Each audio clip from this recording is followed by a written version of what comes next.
Hi DayQ fam! Hey DayQ fam! Welcome back to our channel! Welcome back! So we're back with another video, and it's not the one series, it's over. Finally done with that one. 5 parts, there's links below if you want to watch them back, if you haven't watched them yet. Yeah. But in this video, we want to talk about something that people have been messaging us about. You know, or messaging you. Yeah. No one talks to me on social media. Because you're not active on social media. I know. But people have been messaging me like, how do I get over my ex? Like, I'm really heartbroken. Heartbreak is real, isn't it? It's a real, like, to be honest, I didn't know it was actually like almost like a physical pain until I went through it. I was like, what's all this movie rubbish? You know, get over it, move on. When you go on through your own personal heartbreak, it's actually physical as well. Mate, that hurts. It hurts so hard. So I know we're always talking about relationships, but we need to talk about relationships from the standpoint where it doesn't work out for whatever reason. How do we get over this? Because until we get over that, we can't move forward into the great life that God has in store for us. Yeah. So we want to take you through 5 steps, or it's always steps. Always steps, because Mr. Structure over here has to have structure. I have to think through points. Yeah, he has to. I can't just be talking off the whim like Annabella does. So yes, we're going through 5 points. Stay tuned. Let's go. So the first thing that you need to do when you're trying to get over an ex is actually accept that it's over and go through the healing process.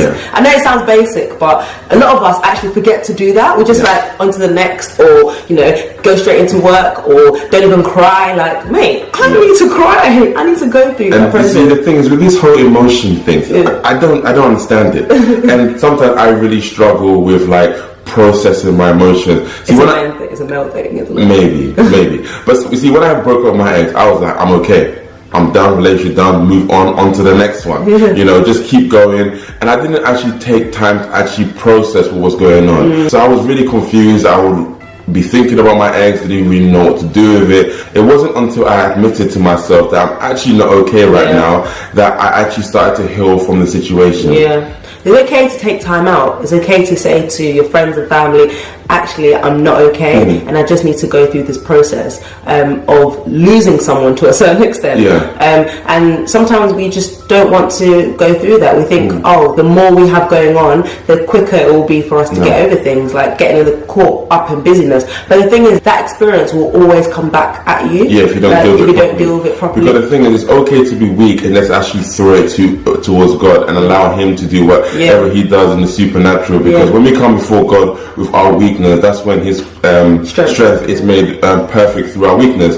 So just admitting that we have a problem and actually allowing God to do what He does best. I'll be like, mate, God, I'm a hot mess right now. I miss this guy right now, and you know, you need to deal with me and sort me out, because He's the only one that can. We can't get ourselves out of the situation. Only God can get us out of it. And sometimes you might have to do some drastic things like deleting number, unfriending on all social media, because you don't want to be just scrolling and seeing them, and that kind of brings back a memory of the past. Cut it. You need to get rid of probably all friendship ties, family ties, all that kind of stuff. Just you need to cut it. Because you're in a really vulnerable position when you've just broken up, and when you're vulnerable, you don't put the bait right in front of you. Like you need to distance yourself from it for a period of time so you can actually heal and do what you need to do, and then maybe later, if they came up on your newsfeed, you'd be okay. But not when you're like hungry, like, oh, I miss him. So because the thing is, I broke up with my ex so many times, but the fact that I didn't go through this cutting off process, I kept going back to the situation. And how many times are we going to go back to situations that are actually not good for us? We need to cut those links and move on. Because we don't want to be in unhealthy relationships. We're not going around the same mountain over and over, guys. Literally, we only have to go through something once sometime, and actually sometimes you don't have to go through it. Just watch someone else go through it. Like, I ain't going through that. So step 1, acceptance, go through the process. Okay, so the second step in actually moving on from a past relationship is forgiveness, forgiving your ex for whatever they may have done wrong. See, the thing about forgiveness, it doesn't deny the fact that the person has done anything wrong. It doesn't justify their actions. It doesn't give them any kind of excuse. What forgiveness does is it allows you to move on. So you don't want to see that person and have a bitter heart or some sort of hatred. You want to be able to see them and still be able to spot them and walk past, and everything's okay. So even the most difficult of situations, I know you think you can't forgive them, but you can. Even if they cheated, even if they lied, all of that stuff which you've been through, like, you can forgive them. You can actually see them in the street and smile at them. You can actually, you know, find out that they got married and actually be happy for them because you have forgiven them. And forgiveness is actually for yourself. Sometimes we think, oh, we don't want to give the person the satisfaction of me forgiving them, but you're the one that's walking around with a like heavy heart. You don't want to be in a situation where your partner has just moved off and then you're just here with a heartache, crying yourself to sleep. You want to actually get through the process too. And forgiveness is the key. So I think just a practical exercise will probably to list out everything that your partner did, and then start the sentence with, I forgive you for. So it's like, I forgive you for lying. I forgive you for being crazy. I forgive you for neglecting me. I forgive you for not making me a priority. I forgive you for cheating on me. I forgive you for all the lies. And as you do that, it might be so difficult because you don't actually want to forgive them for it. You might actually, you know, cry, or it might be a really hard process, but that's when the healing takes place. Yeah, definitely. And you might have to say it over and over again. And you might actually not even get to say it the first time. Like, it might be so hard. But day after day, like little by little, you actually get there and you'll find yourself actually believing the things that you've told yourself. Sometimes we need to start saying things before we actually believe it within our heart, right? Definitely. And then it becomes us. So yeah, we definitely advise you to like forgive your partner, because you sometimes see like your partner's moved on, they've got their family, their 5 kids, and you're still there, in the same situation, crying at the age of 40. And like, that's not what we want. We don't want to be 40-year-olds with hardened hearts. We literally want to have soft hearts despite everything that we've been through, because life is hard. But you still want to be like, I want to still be this joyful person, and as I get hurt by people, I'm just like, oh, I can see how people become so hardened by a certain age, but that will not be our portion. Do you understand, guys? Definitely not. Not our portion. Forgiveness will allow you to move on to your next relationship, because the thing is, if we don't forgive and we go into another relationship, we're going to be viewing our partner through the lens of our ex, and we don't want to be doing that. Again, it's good to go over a blank canvas and allow your new partner to actually paint the picture. Definitely. Forgiveness allows us to move on so we can have successful relationships in the future. So step number 1, acceptance. Step number 2, forgiveness. Step number 3 is actually acknowledging, what did I do wrong in that relationship? Because the thing is, it's not every day just looking at your partner, looking at everything that they didn't do or everything that they did do. Sometimes we need to look inwardly, because we're not out here going with the flow like dead fish. Okay, we take responsibility for our own life, and we look inwardly to look at the things that we could have done better. So sometimes it's important to ask ourselves some difficult questions. Again, like, what could we have done better? What have I learned about myself through being in that relationship? What areas can I improve on? So when we start to ask ourselves those questions, we start to take away the power from our past relations and have more control, so that we can move forward with our relationships. Because I think about like my previous relationships, and both of my exes cheated on me, and I could be like, well, I need to find myself a man who doesn't cheat, you know, but then I took a step back. You can't even control that. But you step back and you're actually like, okay, so what didn't I do in those relationships that led to me being with men?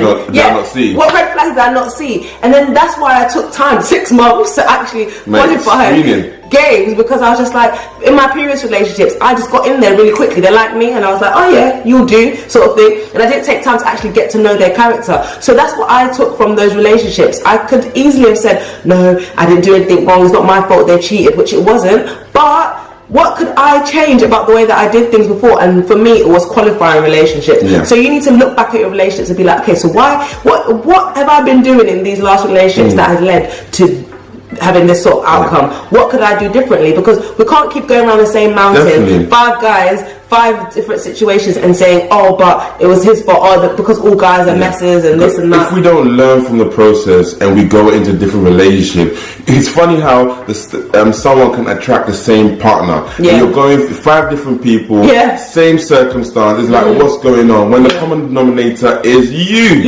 Literally. So it's about, you know, breaking the cycles by actually sitting back and actually learning through it, so that we can move on and not attract the same ladies. Waste man. Do you understand? Because there are a lot of waste men out there. There are a lot of crazy girls. I told you about those crazy girls. Anyways, you want to move past that. So learn from your previous circumstance so that you can move on. So we have a special guest with us. This is Harmony. You've seen her in some of our vlogs. Harmony, say hi. She's being shy. Okay, so we've said step number 1, which is accepting that the relationship's over. Step number 2 is forgiving your ex or exes. Step number 3 is actually looking at yourselves and saying, what can I do differently? And step number 4 is actually believing that the best is yet to come. The thing is, we have to believe that the best is yet to come. So the thing is, your belief system is determined by what you say to yourself. And I realized in my last relationship, it wasn't really about the breakup because I knew that the relationship needed to end. It wasn't really about my ex because I knew I needed to leave her. It was more to do with what I was saying to myself. I wasn't actually believing that I could actually move forward. My words to myself were so negative. But when I started to be like, you know what, I can actually move past this relationship. I can find someone better. Hey, upgrade, check this out. Hey. But yeah, I could actually move forward. Then I actually started to believe it, and then I could actually see that the best is yet to come. See my words. And the thing is, you may be in a situation where you might not even have enough strength to even look yourself in the mirror and give yourself a sense of encouragement. But this is why it's important to surround yourself with positive people who will be able to build you up and encourage you to believe that the best is yet to come. You need to really talk to yourself. I used to, like, when I broke up with my ex, I'd built up my self-worth. I'd done all the steps before, and I was just like, damn, my husband's gonna be fine. Like, you have to start saying things like, the best is yet to come. Like, imagine how amazing my husband's gonna be. Now I've looked at myself, I'm gonna make different decisions, I've got over him, I've forgiven him, all this stuff. Like, oh my gosh, you have to get excited about it. And the reason why a lot of girls write lists about the type of guy that they want is just to, like, start believing for better and knowing that better is going to come. Obviously, we don't hold that list to, you know, perfect standards, but we believe it's just a way of dreaming for more and believing for more. So it's definitely something that I would advise. Thank you, Jesus, that I broke off my ex so I can find this jewel. And sometimes we never understand the reason for the breakup, but when you go into the next season, like, you will understand and appreciate why you had to leave that last relationship. Because they say hindsight gives you 20/20 vision. Like, you can see perfectly and understand why you left the situation. But when you're in motion, it's actually very difficult. So in the moment, we have to believe that the best is yet to come. And really trust God that He obviously loves us. He obviously has the best in store for us. Something wasn't right about that relationship. And even though we don't know right now, we're believing that better is to come. And that's what you have to do in that season of waiting, I guess. Or we're almost done. Last point. How are you going to let us get through it? Oh, yes. Okay. So you've done all the first 4, and what we really want to encourage you with in the last point is that you need to just keep going. Don't give up. Don't give up. Definitely. I'm not sure if you're aware, but you may have broken up with your partner, but you're still alive, which means that God still has a plan for you. Okay, so just keep pressing on, keep believing in God, and, you know, don't give up on the things and the passions that you have. I don't know, like your career, don't let that suffer. The things the creative things that you might be doing. There's things that are on your life that you have to keep doing. Relationships are not the be all and end all. I don't understand why people think that it's just like we make it our whole lives, but it's not our whole lives. So definitely, like, do the things that you love, keep pressing on, because the enemy wants us to literally stop and be stagnant and be idle and just be dwelling in our situation. But that's not what God wants us to do. Like, He wants us to believe that we can move on and know that we can, because we still have Him. Definitely. That's it, really. Just keep pressing on, just keep believing for the best, and seize the moment to achieve all the things that you're destined for. Just because your relationship ended does not mean your life ended. And we just have to just keep going.